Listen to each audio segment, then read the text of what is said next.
Modo, nós podendo conhecermos, podemos resolver muitas das nossas dificuldades, afastar muitos obstáculos e conquistar muitas vitórias para nosso benefício.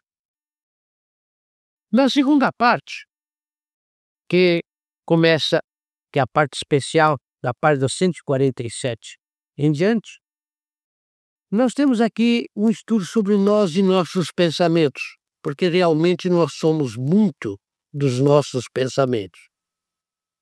Nós somos propriamente aquilo que nós julgamos que somos. E as nossas ideias nos constroem e também nos destroem. As ideias positivas servem-nos para fortalecermos, enquanto as negativas nos abatem, nos aniquilam. A leitura desta parte é importantíssima, sobretudo quanto a esses exercícios que os senhores podem fazer, que não só são benéficos para a integração do vosso espírito, como também para o orador, tem um papel relevante. O que nós pedimos ao leitor é apenas um pouco de confiança em si mesmo, porque deste pouco nós poderemos construir o muito. Há necessidade de exercícios respiratórios, como vemos a página 165, para que dê mais fluidez à nossa mente. A prática da meditação, tão importante para construir a tensão mental, que dá-lhe força, serenidade, capacidade de penetrar no mais profundo, o fortalecimento de si mesmo, como vemos a página 173, exercícios mentais, dos quais damos uma série de providências e métodos práticos fundados nas experiências dos mais famosos estudiosos de todos os tempos e de todos os povos, exercícios espirituais, colóquios interiores, contemplação espiritual, e a página 185, observação sobre as regras da meditação, o desenvolvimento da imaginação para evitar que ela se desregue. E vamos adiante, compulsando o livro, e vamos encontrando aqui tantos conselhos úteis, todos benéficos, todos construtivos. O cuidado que devemos ter com a imaginação positiva e criadora e inovadora, evitando a imaginação negativa, desregrada, patológica, como vemos na página 207. O estudo sobre os valores, a página 211, que é tão importante. As associações, como elas se processam, as recomendações mais importantes que podemos dar a cada um, para que ele possa, cada dia que passa, ser melhor e mais integrado em si mesmo. E, finalmente, esta completa integração do eu, que só se realiza pela autonomia e pelo ato humano, genuinamente humano, que é o ato de liberdade. Senhores, esta obra só semeou bem, e eu estou satisfeito. Estou satisfeito porque tenho certeza que fiz alguma coisa em benefício dos meus patrícios. Pensem bem nisto. Todos nós necessitamos fortalecer o nosso psiquismo. E isto não se consegue apenas desejando, consegue-se praticando. E as práticas mais importantes estão compendiadas neste livro. Elas não exigem de nós muito tempo. Meia hora de trabalho por dia é suficiente para que nós nos fortaleçamos. Senhores, leiam bem esta obra. Leiam com amor e simpatia, porque ela surgiu de uma simpatia e de um amor. Ela pretendeu apenas semear o bem, e o tem feito. E espero que ela, em vossos corações, também semeie o bem e ajude a fortalecer o vosso espírito, tornando-vos cada vez mais fortes, mais poderosos. Volvamos agora os olhos para o assunto mais importante da nossa época, que é saber raciocinar. Poucas vezes a humanidade registra, a humanidade curta dos grandes ciclos culturais, um período de tanta confusão de ideias, de tantas opiniões díspares, de tanta heterogeneidade de teorias, de tantas hipóteses que duram uma temporada tão curta como a nossa. E por quê? Por que tudo isso que nós assistimos? Por uma razão muito simples. Porque toda a nossa pedagogia se preocupou em dar ao homem uma soma cada vez maior de conhecimentos, dar-lhe uma cultura de fichário, dar-lhe erudição, mas não lhe deu o principal. Era ensinar a pensar, ensinar a raciocinar, saber pensar, saber tirar conclusões justas, saber comparar pensamentos para verificar a adequação ou não que há entre eles. Em suma, ter uma lógica robusta e uma dialética criadora. Lendo as obras dos grandes lógicos, que vêm desde o tempo dos gregos até nós, e sobretudo sobre os trabalhos grandiosos realizados no século XVI e XVII, em que pontificaram as maiores cabeças que a humanidade teve neste setor, meu desejo foi oferecer ao homem de hoje uma síntese, mas uma síntese manuseável por todos, que lhes permitisse desenvolver a sua capacidade lógica e que lhes permitisse também saber aplicá-la toda vez que é necessário, não só para especulação, como para análise da vida prática. E desse esforço e desse trabalho surgiu essa obra, que são os métodos lógicos e dialéticos, que é a verdadeira arte de pensar. Ora, vamos compulsar esta obra. Vamos tomar o primeiro volume. Logo os senhores verão, no primeiro volume, que nós fazemos uma explanação da lógica formal, da lógica clássica, da lógica como é ensinada nas escolas. Tudo quanto é exigível para essa matéria encontramos aqui. Temos o estudo da diferença entre a lógica dialética, as operações do espírito como o conceito, o juízo e, finalmente, o raciocínio, o exame dos termos, dos universais, das categorias, da qualidade predicamental, o exame do silogismo desenvolvido analiticamente,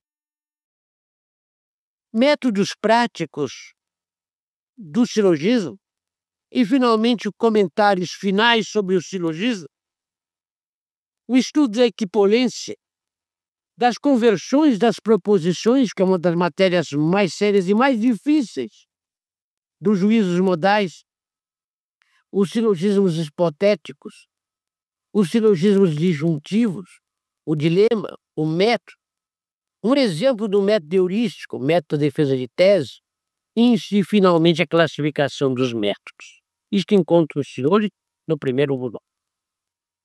Se compulsarem o segundo volume, verão quanta riqueza de matéria. A distinção. Porque a distinção é um dos temas mais difíceis. E creio que não há nenhuma obra que a tenha apresentado de uma maneira mais clara do que nós o fizemos desta obra. Porque a distinção vai permitir evitar que se confunda, que se tome como mesmo aquilo que é distinto, aquilo que é diferente, que se clareie o pensamento, que se tome com nitidez os diversos aspectos. Então, nós temos aí o estudo posterior dos conceitos opostos, da verdade, da eternidade do Kant, Analogia do método analógico.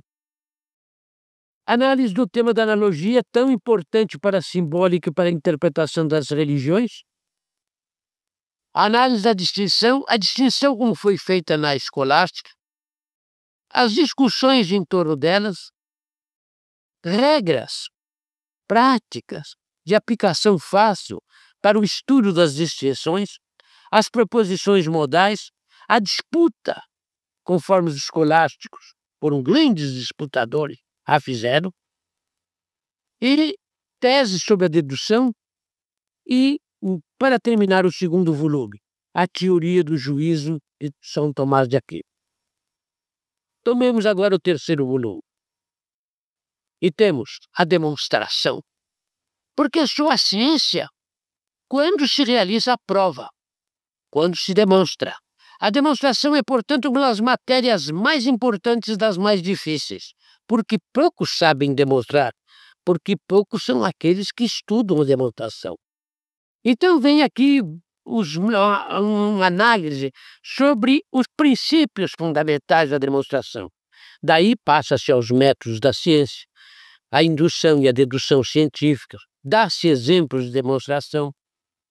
Estudam-se algumas páginas famosas da literatura filosófica, nas quais se fizeram demonstrações rigorosas. Estuda-se a dialética concreta. Dá-se exemplos do raciocinar concreto, exemplos do raciocinar dialético de nossa criação, e dá-se uma síntese final na obra que contém tudo quanto é fundamentalmente necessário para que se desenvolva a arte de pensar.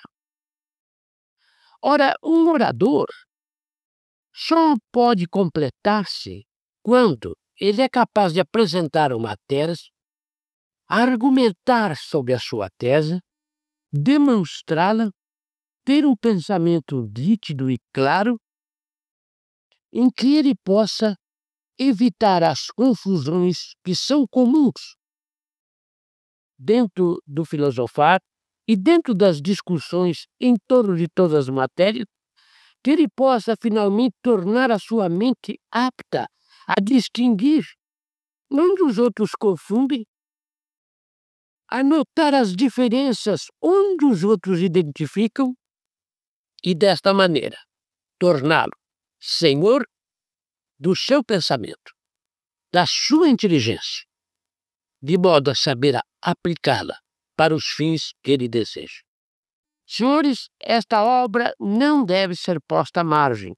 Ela não deve ser apenas algo que deve ir por uma prateleira para decorá-la.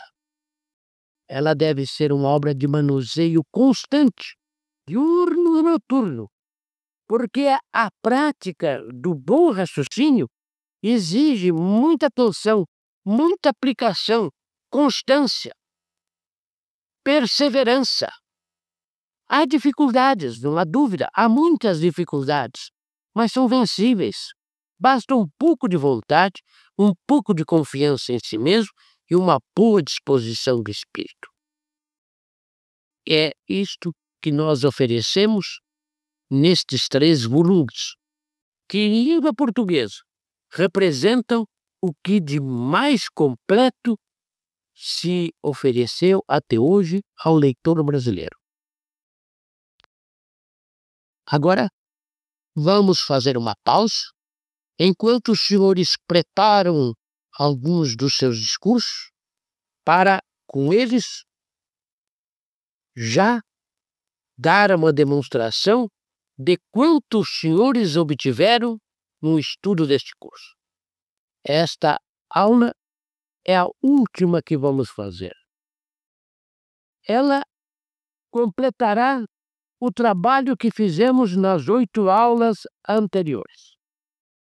E ela deve ser coroada do êxito dos senhores, porque agora os senhores farão os discursos nos quais os senhores vão revelar o quanto aprenderam, qual o esforço que empreenderam, quais as vitórias que realizaram sobre si mesmos. qual a superação que os senhores atingiram. E que a palavra usada pelos senhores seja uma palavra construtiva. Que essa palavra venha para benefício da nossa terra e da nossa gente. Iniciemos, pois, os discursos de hoje, que serão discursos de encerramento, mas que serão o coroamento do esforço do senhor.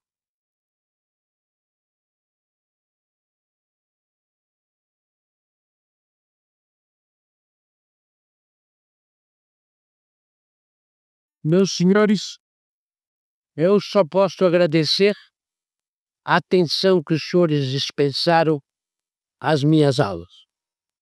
E eu só posso desejar que elas tenham sido proveitosas para todos. Como palavras finais, quero vos apenas dizer o seguinte: cuidai para que a vossa oratória seja construtiva e benéfica, para que a palavra da qual fareis uso seja um veículo para o bem da nossa terra, e que os senhores amanhã cooperem juntos uns bem intencionados para que este país se projete como uma grande nação. O orgulho dos povos será o coroamento de todo o esforço dos bons e dos verdadeiros brasileiros. Felicidade para todos é o que vos desejo.